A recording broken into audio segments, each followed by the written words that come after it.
இப்போ பார்த்தீங்கன்னா, அங்கே காமிச்சது அது வந்து கம்பளி பூச்சி. ஆனால் இது வந்து முசுக்கட்டை. இங்கே பாருங்க.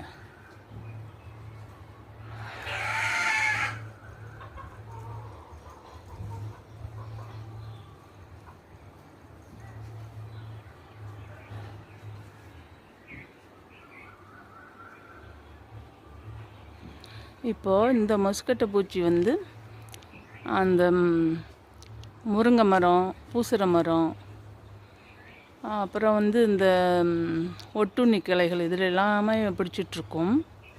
ஆனால் இப்போ பார்த்திங்கன்னா இதில் வந்து இந்த செம்பருத்தி செடியில் இருக்குது. அன்றைக்கி முருங்கை மரத்தில் இருந்து என்ன கூட கொஞ்சம் கடித்து ரொம்ப அரிச்சு இதாச்சு. அதனால தான் இந்த அவேர்னஸ் வீடியோவே போடுறேன். ஏன்னா சின்ன பிள்ளைங்களாம் வந்து செம்பருத்தி பூக்களை பறிப்பாங்க, பண்ணுவாங்க. இப்போ வந்து இந்த செம்பருத்தி பூவிலையே இந்த பூச்சிகளை பார்க்க முடியுது, கம்பளி பூச்சிகளை. வெயில் நேரத்தில் கீழே இருக்கும், வெயில் தாழ்ந்தோன்னே மேலே போயிடுறது. ஆனால் நம்ம அதுங்களுக்கு எதிராக செயல்பட போகிறோம்னு தெரிஞ்ச உடனே அவங்க வந்து எஸ்கேப் ஆகிடுறாங்க. கொஞ்சம் நேரத்திலே காணாமல் போயிடும். இப்போ ஒசக்க உள்ள கிளைகளில் இருந்தது டக்குன்னு கீழே இறங்கி கீழே வந்துருக்குதுங்க. நல்லா பார்த்துக்குங்க. இது எப்படி கொளுத்தணும், இதை வந்து ஒரே இது வந்து இதை கொளுத்திடுறது தான், வேறு ஒன்றுமே பண்ண முடியாதுங்க. இந்த பாருங்கள், இறங்கி போகிறாங்க பாருங்கள்.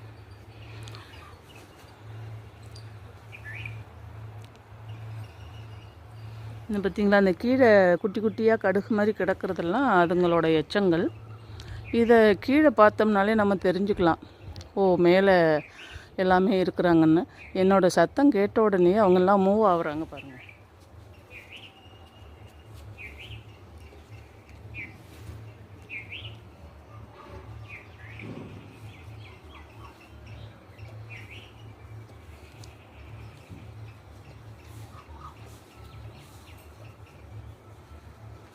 அப்படியே மூவ் ஆகி எங்கே தான் போகிறாங்கன்னே தெரியாமலே போய்டும் நமக்கு.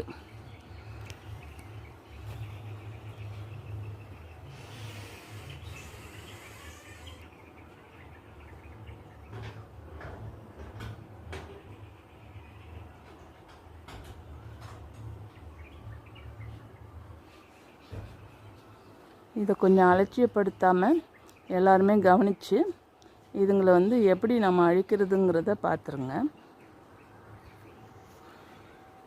இந்த மாதிரி நீட்டாக ஒரு அலக்கு எடுத்துக்குங்க. அலக்க ஒரு கம்பு, நீளமான கம்பு எடுத்துகிட்டு அது முனியில் வந்து இந்த மாதிரி பண்ணிவிட்டு அதில் வந்து நான் இதோட சேர்த்து அன்றைக்கி துணி கொளுத்தும் போதே கீழே விழுந்துச்சு. அதனால் தென்னை மட்டையும் சேர்த்து கட்டி இதெல்லாம் போட்டு சணல்லாம் போட்டு கட்டிட்டேன். இதில் அப்படியே கொளுத்தி நம்ம மேலே காமிக்க வேண்டியது தான். எல்லாம் பட்டுன்னு விழுந்துருவாங்க. இப்போ பார்த்துக்கிட்டிங்கன்னா இந்த மாதிரி தான் நம்ம கொளுத்திட்டு அந்த இடங்களில் அப்படியே காமிச்சு எல்லாத்தையுமே கம்ப்ளீட்டாக க்ளோஸ் பண்ணிடணும். இது நிறைய பேர் பார்த்தோன்னே பயந்து போயிடுவீங்க. நான் எப்படிங்கிற முறைகளை காமிக்கிறேன். துணியை நல்லா இறுக்கி கட்டிடணும். அப்படி தான். இப்படி கொளுத்தின பிறகு எல்லாம் பொத்துன்னு இப்படி விழுந்துடும் அந்த அனல் தண்டி. எட்டி நின்றுக்கிட்டு தான் நீங்கள் கொளுத்தணும். எட்டி நின்றுக்கிட்டு உயரமாக இருந்ததுன்னா பெரிய கம்பில் இந்த மாதிரி பந்தத்தை கொளுத்தி இப்படி பண்ணிவிடணும். அப்போ தான் அதுங்க சாகும். இல்லைன்னா இப்போ ரொம்ப பெருசாக வந்து நம்ம நடமாடுற இடத்துல இருந்ததுன்னா நம்மளை பாதிச்சிடும். அதனால் கவனமாக இருங்க. அதனால தான் இதை நேரடியாக காமிக்கிறேன். அப்படியே அந்த இடங்கள்லாம் நல்லா கருத்து போயிடும். அப்புறமா அதை வெட்டி விட்டு துளுத்துப்பாங்க. நம்ம நடமாடுற இடங்களில் வந்து நம்ம வந்து இந்த மாதிரி முருங்கை போத்து, பூசரம் போத்து இவைகளையெல்லாம் வைக்கக்கூடாது. இவங்கெல்லாம் வந்து நம்ம இதில் வந்து செம்பருத்தி பூ மரத்தில் இருக்குங்கிறது எனக்கு இப்போ தான் தெரியுது. நம்ம செம்பருத்தி பூக்கள் வந்து அழகுக்காக வச்சுருப்போம். ஆனால் கண்காணிச்சிட்டே இருக்கணும். சில மருந்து வகைகளும் இருக்கும், அதுகளெல்லாம் பயன்படுத்தி நம்ம அடிக்கடி அதை கவனமாக தெளித்து விட்டுறணும். இதை இப்படி கொளுத்தும் போது நம்ம மேலே வந்து எதுவும் விழுந்துடும். அப்போ வந்து நம்ம ஒரு போர்வை ஏதாவது ஒன்று போட்டு மூடிக்கிட்டு தான் அதை அழிக்கிறோம். நம்ம நடமாடுற இடங்கள்லையே எங்கள் அம்மா வந்து இந்த முருங்கை பொத்து இதெல்லாம் வைக்கவே விட மாட்டாங்க. அதன் மூலம்தான் எனக்குமே தெரியும். இப்போ இவ்வளோ நான் கொளுத்தி எல்லாம் பண்ணாலும் அது எங்கேயாவது ஒன்று தங்கி போயிடும். அந்த மாதிரி தங்கி ஒன்று இருந்து அதை வந்து இந்த அலக்காலேயே நான் வந்து இது பண்ணி அலக்காலேயே அறுத்து விட்டேன். அந்த பூச்சியை பாருங்களேன்,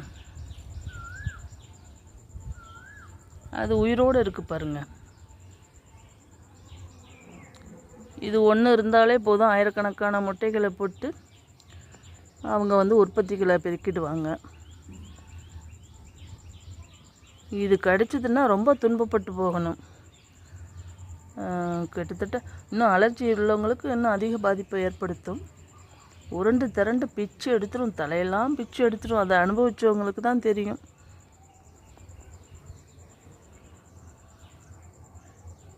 இது இன்னும் உயிரோடு தான் இருக்குது. இதை க்ளோஸ் பண்ணிடணும்.